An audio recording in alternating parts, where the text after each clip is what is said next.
Oke guys, kali ini kita akan mereact video yang akan membahas tentang masalah demo seperti yang ada di Pati. Nah, apakah demo seperti ini tuh bisa terjadi kepada presiden kita? Nah, untuk mengetahui konteksnya, mari kita bersama simak videonya. Kita mulai videonya. Assalamualaikum Bre, selamat datang kembali di Guru Gembul Channel. Hari ini rakyat Pati itu berbondong-bondong melakukan demonstrasi besar-besaran kepada pemerintah mereka sendiri. Dan ada sebuah kejadian yang sangat satisfying di mana bupatinya ditimpukin sama rakyat sendiri. Ada pakai Iya, botol, pakai sandal, iya, dan kacau lain-lain. banget Jadi kemarin saya tuh. sebut satisfying karena ya walaupun demonstrasi ini anarki, tetapi kita tahu latarnya. Bahwa latarnya itu adalah kemarahan masyarakat dipicu oleh arogansi, otoritarian, dan pengkhianatan yang dilakukan oleh bupatinya sendiri.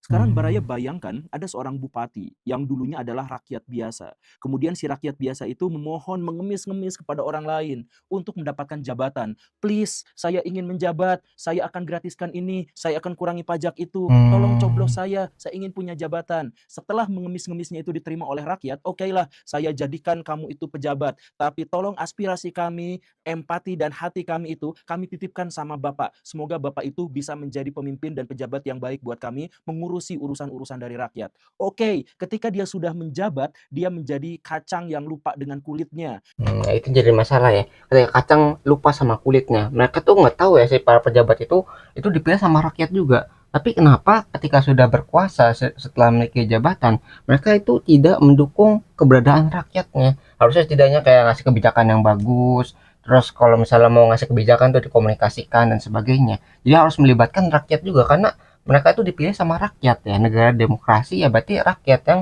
harusnya diutamakan, bukan ke egonya sendiri. Bayangin ya, yang harusnya itu didamaikan dengan baik, tapi malah ditantang. Kan ingat kemarin itu yang bupati itu masalah demo itu kan awalnya bilang, wah 5.000 nggak masalah, 50.000 juga nggak masalah gitu. Jadi ditantang dari angkanya itu. Mau banyak sekalipun saya akan mampu melawan banyaknya pendemonstrasi tersebut. Gitu. Jadi seolah-olah bukannya mendamaikan, tapi malah nantangin yang sudah kebakar gara-gara kebijakan yang nggak benar, ya yang mungkin memberatkan rakyat, ditambah lagi dengan tantangan tadi. Jadi double-double tuh, yang udah kebakar ditambah bensin, makin membakar lagi gitu ya, apinya makin besar amarahnya. Hmm. Kebijakan-kebijakan yang ngaco, yang mengkhianati dari keinginan rakyatnya, dan ketika Ya. rakyat itu mengeluh pada dirinya dan menagih janji, malah ditantangin. Yang demo 5.000 orang, jangankan 5.000 orang, 50.000 orang saya nggak akan gentar. Nah, coba Baraya bayangkan gimana nggak sakit hatinya. Dia diangkat sama rakyat, dia ngemis-ngemis jadi pejabat, setelah dia jadi pejabat, dia begitu arogan, dia bikin kebijakan yang mencekik rakyat, ketika di demo dia malah nantangin. Nah, itu jadi masalahnya situ. Saya bukan rakyat Pati, tetapi dengan fenomena seperti ini pun saya bakal kesel dengan itu. Makanya saya mohon maaf ya, saya sama sekali tidak mendukung anarkisme. Saya sama sekali tidak mendukung kekerasan. Tetapi ketika rakyat Pati sekarang bakar ban, demo anarki, merusak fasilitas, dan mengeroyok pak polisi, ditambah lagi menimpuki pejabat-pejabatnya, saya mohon maaf, saya tidak berempati atas para pejabat itu. Ya bayangin kalau misalnya anarki itu nggak didukung karena gini ya, anarki kan tuh menyebabkan kerusakan, kerusuhan, kekerasan dan sebagainya. Jadi yang harusnya demo itu secara damai, ya idenya itu biar bisa didengarkan dengan baik dan sebagainya, itu berubah menjadi aksi kekerasan. Jadi aksi pelampiasannya sampai merusak fasilitas negara. Nah kalau udah terjadi anarkisme, ya perusakan, misalnya pembakaran mobil polisi, pembakaran ban, pemecahan kaca gedung dan sebagainya, itu kan berarti merugikan negara juga. Nah, negara itu gak berasal dari pajak ya untuk menyediakan barang-barang tadi. Jadi, kalau kalian membakar mobil polisi atau fasilitas umum ya, fasilitas negara, sama saja kalian itu membakar duit pajak kalian. Gitu. Jadi, kalau bisa, kalau misalnya demo, itu jangan sampai kacau. Gitu. Jangan sampai merusak fasilitas negara. Karena itu uang kalian. Karena itu adalah bentuk dari kerja keras kalian yang sudah berubah bentuk menjadi kayak mobil polisi, fasilitas umum, ataupun gedung-gedung tadi. Itu kalau kalian rusak, berarti kalian sama saja membakar duit pajak kalian. Ya. Merasa dipuaskan, satisfying gitu atas apa yang dilakukan oleh rakyat Pati. Dan saya yakin itu bukan hanya apa yang saya rasakan di sini. Jadi rakyat Pati banyak yang berdemo, yang tidak bisa demo pun sampai mengirimkan donasi mereka. Itu Iya, menegaskan yeah, apa? banyak banget Kemarahan donasinya. yang memuncak kepada pejabatnya sendiri. Nah, sekarang muncul kemudian sebuah wacana atau sebuah analisis lah katakanlah. Mungkinkah apa yang terjadi pada Pati itu juga terjadi pada pemerintah pusat Indonesia? Bisakah gerakan besar yang terjadi di sebuah kabupaten kecil di Indonesia itu juga bisa menular dan akhirnya menjadi sebuah gerakan masif terhadap pemerintahan yang pusat? Bisakah seperti itu? Saya menemukan ada 3 hal yang dilakukan oleh pemerintah Pati, juga dilakukan oleh pemerintah pusat. Dan itulah yang bisa menjadi bahan pertimbangan bahwa rakyat yang mendemo pejabatnya sendiri di Pati itu bisa juga terulang pada skala yang jauh lebih besar. Apa 3 Hmm. hal yang dilakukan oleh Pati dan dilakukan oleh pemerintah pusat juga? Yang pertama itu adalah soal pajak. Di beberapa episode yang lampau saya jelaskan, ada sebuah teori dari Ibnu Khaldun yang menjelaskan bahwa indikasi dari sebuah negara yang sekarat itu adalah ketika pemerintahnya main-mainin pajak, naikin pajak atau membanjakan jenis pajak. Jadi pajak itu adalah kita kayak mengalakin rakyat itu, Pak. Cara yang paling mudah untuk mengisi kekosongan dana, gitu kan. Nah, berarti pemerintahnya udah kayak pakai udah nggak tahu cara lain gitu atau emang sangat males sekali sehingga hanya menginginkan uang dari rakyat saja gitu. Padahal kalau dari pemerintah tuh bisa menghasilkan uang sendiri, misalnya dari tadi investasi, terus kerjasama buat bisnis dan sebagainya. Jadi bisnis-bisnis tersebut kalau misalnya menghasilkan keuntungan harusnya bisa menyokong negara sendiri. Jadi tanpa duit rakyat dari pajak ya, itu pemerintah sebenarnya bisa membuat bisnis yang menguntungkan sehingga pajak itu bisa dikurangi malahan. Bukannya bergantung pada pajak tapi bisa menggunakan sektor lain untuk mengisi kekosongan dana daerahnya. Gitu ya. Kenapa? Hmm. Karena dalam pikiran Ibnu Khaldun pada waktu itu, negara itu kan seharusnya mendapatkan ongkos Hmm. dan uang itu dari memanfaatkan sumber daya manusia mereka yang berkualitas dan sumber Hmm. daya alam mereka yang bisa dikelola. Harusnya begitu, idealnya begitu. Ya. Jadi ketika ada sebuah negara malah mengandalkan pajak, artinya negara itu bermasalah dalam mengelola sumber daya manusianya dan sumber daya Ya. alamnya. Begitu kan? Hmm. Dan karena itulah ketika pajaknya dinaikkan, itu menunjukkan ketidakmampuan pemerintah untuk bisa Ya. mendapatkan uang halal yang baik dan berkah buat masyarakatnya. Ya antara tidak mampu atau emang sangat malas sekali gitu ya. Jadi karena ada dua itu, karena emang mereka nggak bisa sama sekali ngebuat atau mereka itu benar-benar malas sehingga hanya mengandalkan dari pajaknya saja gitu. Indikasi dari sebuah negara yang kolaps itu adalah ketika pajaknya naik. Itu menurut Ibnu Khaldun. Tapi kan itu ngomongnya ratusan tahun yang lalu, kita nggak tahu relevan atau enggak untuk zaman sekarang. Tapi Ibnu Khaldun mengatakan seperti itu. Nah, yang dilakukan oleh Bupati Pati itu sama seperti itu. Dia naikin pajak 250% dengan alasan Hmm. apa? Kasnya kosong.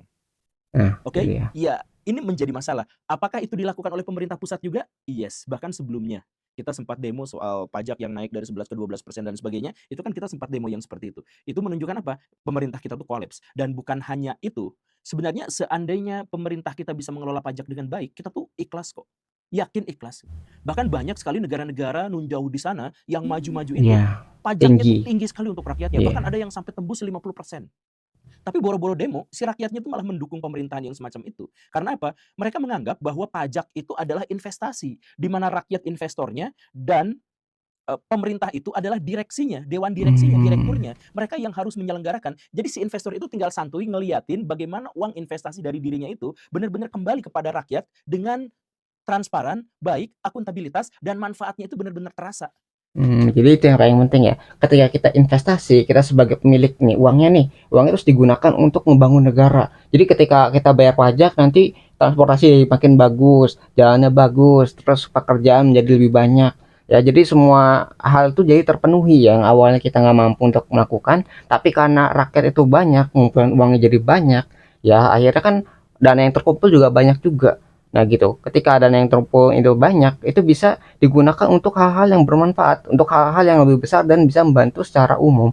Jadi bisa dirasakan tuh, wah kita pajaknya tinggi nih. Oh tapi dengan pajak tinggi ini kita bisa dapat sekolah gratis, kita bisa dapat transportasi gratis dan sebagainya gitu. Dapat kayak keringanan-keringanan dan apa ya, kelebihan yang tidak didapatkan sama negara yang memiliki pajak yang rendah. Gitu. Jadi pajaknya wah dapat gratis nih gara-gara subsidi pemerintah gitu. Jadi semua itu jadi lebih ringan, lebih nyaman gitu karena rakyat itu bisa merasakan ya bagaimana pemerintah itu bekerja. Apakah duit pajaknya itu bisa dirasakan atau tidak? Nah, kalau misalnya duit pajaknya nggak dirasakan, bukannya makin ringan tapi makin sulit. Nah, rakyat ini bertanya, lalu kemana ini duit pajaknya? Kemana nih duit investasi saya nih?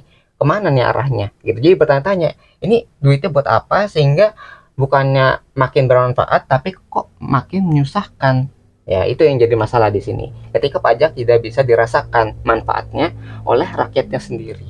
Di Indonesia, pajak kita tuh naik dan relatif besar dan kadang-kadang dipermainkan sampai 250%, tetapi kita bahkan tidak pernah tahu itu pajak tuh faedahnya buat apa.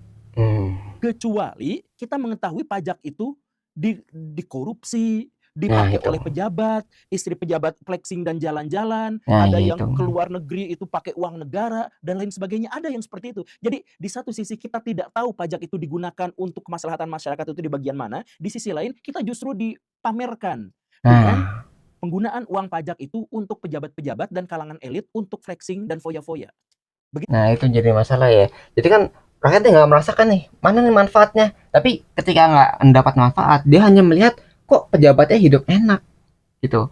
Kok dia yang harusnya ikut bersama susah gitu, ya karena rakyatnya sulit, tapi kok mereka malah senang-senang dengan sesuatu yang tidak tahu sumber dari mana, itu uangnya dari mana itu. Apa jangan-jangan uang yang banyak itu yang mereka gunakan itu adalah uang pajak kita. Nah, itu yang jadi masalah. Rakyat yang sulit tidak mendapat manfaat dari pajak, tapi pemerintahnya atau apa ya, pemimpinnya itu malah enak-enakan gitu ya, hidupnya mewah, nyaman, jalan-jalan kemana-mana. Itu kan jadi pertanyaan, apa jangan-jangan gitu ya, jadi berprasangka negatif gitu, jangan-jangan uangnya disalahgunakan nih pajaknya ya, bukannya untuk rakyat tapi untuk kepentingan pribadinya gitu. Itu jadi apa ya, landasan berpikirnya seperti itu ya logikanya.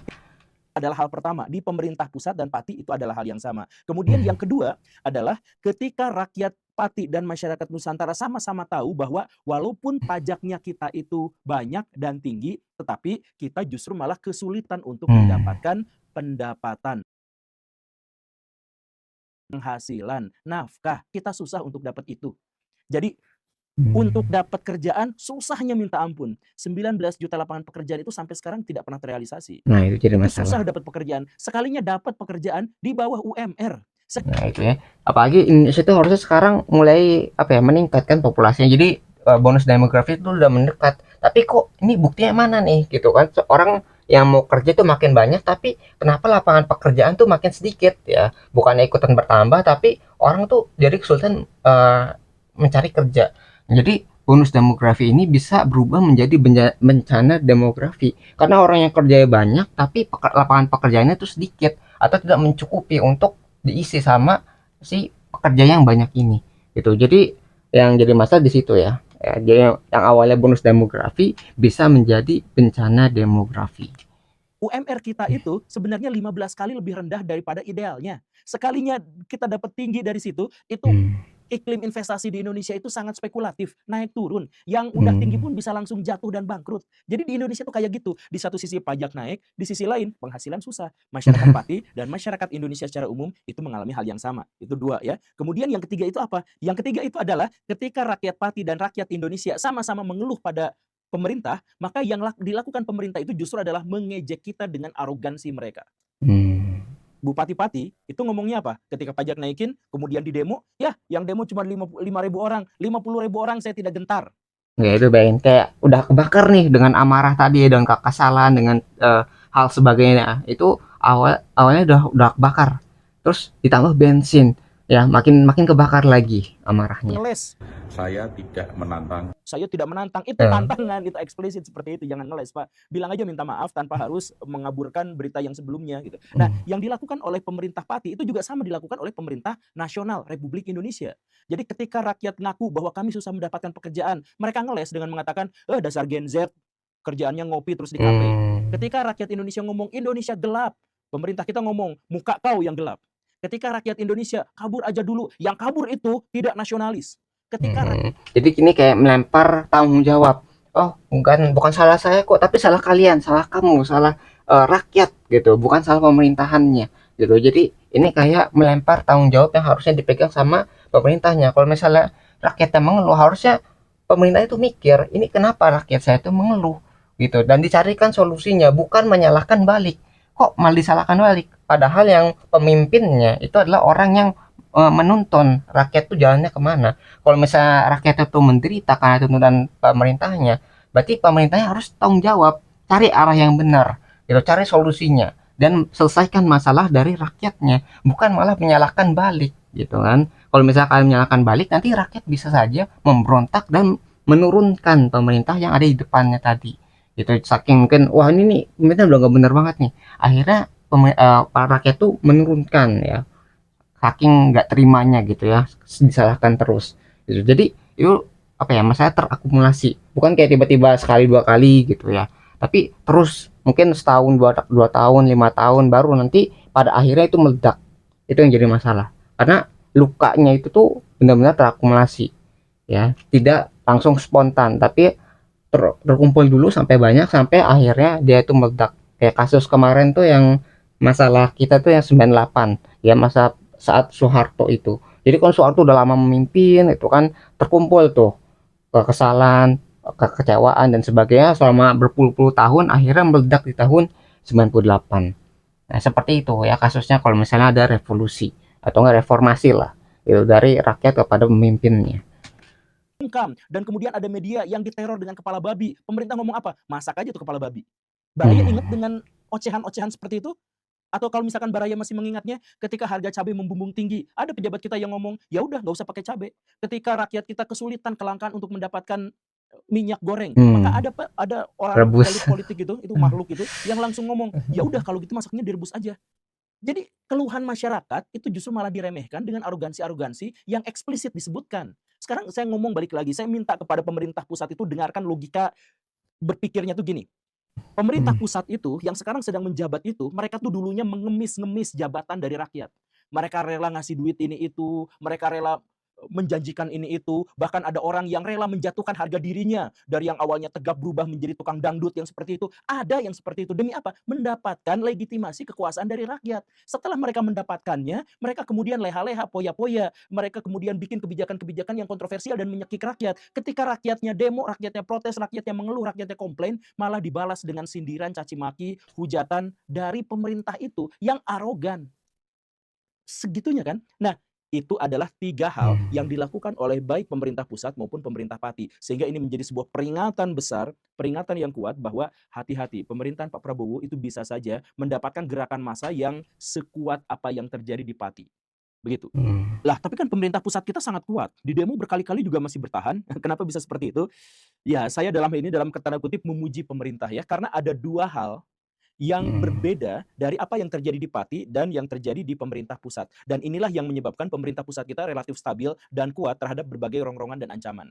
Apa saja? Yang Apa pertama, nih ya? pemerintah pusat itu memiliki kemampuan yang sangat luar biasa dalam meredam oposisi dan kemudian menyebarkannya ke semua lini. Coba kita lihat, oposisi-oposisi kita itu sekarang tidak bisa bersatu, tidak seperti gerakan di Pati di mana mereka fokus pada satu moncong yang sama yang harus diturunkan. Tapi di pusat kita tidak bisa melakukan seperti itu. Karena yang dihujatnya itu bisa banyak dan itu sengaja memang jadi disebar, oposisi itu nyebar. Jadi misalkan ada Pak Rocky Gerung, spesialis ngehujat Gibran. Ada Pak Roy Suryo, spesialis nyerang ijazah Pak Jokowi. Kemudian ada orang tertentu yang spesialis nyerang DPR.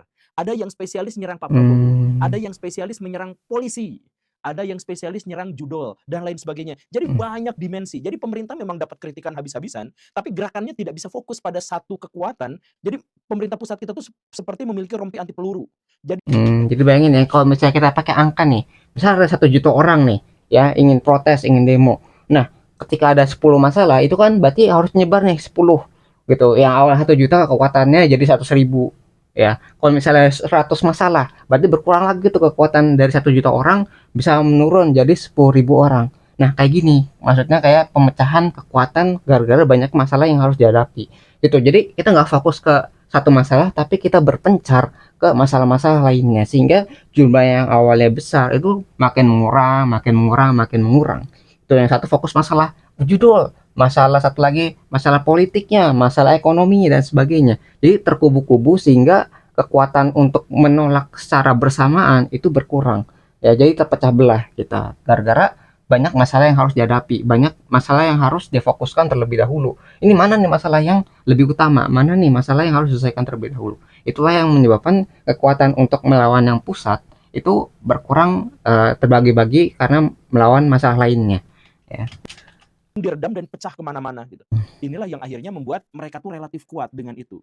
Dan bahkan mereka tuh memiliki manajemen konflik yang sangat luar biasa sampai mereka tuh bisa memecah isu-isu viral Jadi kan rakyat Indonesia itu melawan pemerintah, kezaliman pemerintah dalam hal ini, itu biasanya dengan diviralin aja. Nah, Ah, pemerintah pusat sekarang memainkan keviralan itu viralnya dengan memecah dimainkan. dan memeta-metakan keviralan. Makanya sekarang setiap ada sesuatu yang viral, itu pasti ada viral yang lain yang bersamaan. Ketika Iya. video ini dibuat gara-gara bupati-pati viral, itu yang viral tuh berapa banyak? PPATK. Kemudian Merah Putih film animasi itu. Kemudian bendera One Piece dan banyak gitu. Jadi dipecah. Si viralnya itu dipecahkan. Jadi akhirnya apa? Orang-orang yang berupaya untuk memfokuskan perjuangan pada satu pihak itu tidak bisa karena langsung dipecah dan masyarakat juga jadi bingung. Kenapa bisa seperti ini? Nah, ini sebenarnya ini juga bukan dilakukan oleh pemerintah kita, tetapi sebenarnya ini dilakukan oleh buzzer-buzzer yang berperang satu sama lain. Saya ingin berikan contoh perbandingan kepada Baraya. Dulu di zaman Orde Hmm. Baru, Pak Harto itu pakai buzzer. Dan buzzernya itu sangat-sangat kuat. Propagandanya itu masif luar biasa. Bahkan masuk sampai ke sekolah, masuk ke Hmm. dewan wartawan, masuk ke seluruh lini masyarakat. Propagandanya kuat, buzzernya kuat. Tetapi buzzer itu digunakan untuk membuat negara nampak baik-baik saja. Jadi ada Hmm. berita kriminal ini nggak bisa viral, ada kerusuhan begini nggak bisa viral, ada berita kemiskinan begini nggak bisa viral. Jadi propaganda itu dia menekan informasi yang harusnya informasi bisa terbuka luas nih, bisa diketahui banyak orang, tapi sebaliknya ini jadi ditekan. Bagaimana caranya supaya informasi yang negatif itu tidak terlihat oleh masyarakat. Ya, jadi ini kayak bentuk kebalikannya. Ya, kayak efek negatifnya diredam sedemikian rupa supaya negara itu terlihat baik. Gitu ya. Jadi itu di propaganda si zamannya Pak Harto. Hmm. Menyebabkan apa? Menyebabkan rakyat Indonesia itu merasa bahwa Indonesia itu baik-baik saja, aman, tentram, Hmm. rujunawi. Tuh lihat investasi dari Jepang mengalir terus. Tuh lihat orang-orang di Indonesia makin lama makin terdidik. Tuh lihat pemerintah kita jujur dan berwibawa. Begitu kan? Itu yang dilakukan oleh pemerintah Orde Baru. Nah, sedangkan buzzer-buzzer di zaman sekarang itu bukan berpihak pada pemerintah atau berpihak kepada negara, tapi berpihak pada masing-masing politikus. Dan akhirnya Hmm. politikus-politikus itu saling serang satu sama lain, menciptakan keviralan-keviralan yang besar. Jadi ketika misalkan ada kasus korupsi 1.000 triliun. Itu kemudian Yang kemarin muncul itu ya. buzzer yang menciptakan keviralan baru, yaitu apa? Kang Emil selingkuh. Kemudian ketika rakyat Indonesia digemparkan dengan korupsi 300 triliun atau yang merugikan 300 triliun, maka muncullah isu ijazah Pak Jokowi palsu gitu. Jadi serangan sporadis dibalas dengan berita-berita sporadis dari semua buzzer. Jadi buzzer keluar semuanya ke situ dan perang opini. Dan akhirnya apa? Hmm. Ya rakyat kebingungan. Nah, Jadi pagi pagi zaman Orde Baru informasi itu sangat-sangat terbatas, sedangkan zaman yang sekarang itu informasinya sangat sangat banyak sehingga masyarakat sulit untuk menfilter kebanyakan informasi. Jadi overload tuh. Mana nih informasi yang benar? Mana nih informasi yang harus jadi prioritas? Gitu. Nah, jadi itu kebalikannya ya. Yang satu informasinya ditekan, yang satu lagi informasinya terlalu banyak. Gitu ya zaman sekarangnya. Ya. buat pemerintah kita itu kuat. Bukan karena mereka benar-benar kuat, tetapi karena oposisinya porak-poranda karena mereka tidak punya satu fokus perjuangan yang sama. Itu yang pertama. Hmm. Kemudian yang kedua, kemampuan pemerintah itu sangat hebat, sangat bagus dalam hal memecah siapa yang menjadi lawan dan siapa yang menjadi kawan. Ini benar-benar menjadi bias sekarang itu, Baraya. Jadi gini, kalau misalkan kita mau menjadi oposisi, kemudian kita mau menciptakan sebuah gerakan. Gerakan itu kan harus ada pemimpinnya, harus ada Itu dia. figurnya, harus ada tokoh yang dijadikan panutannya. Tapi kita sekarang nggak bisa itu.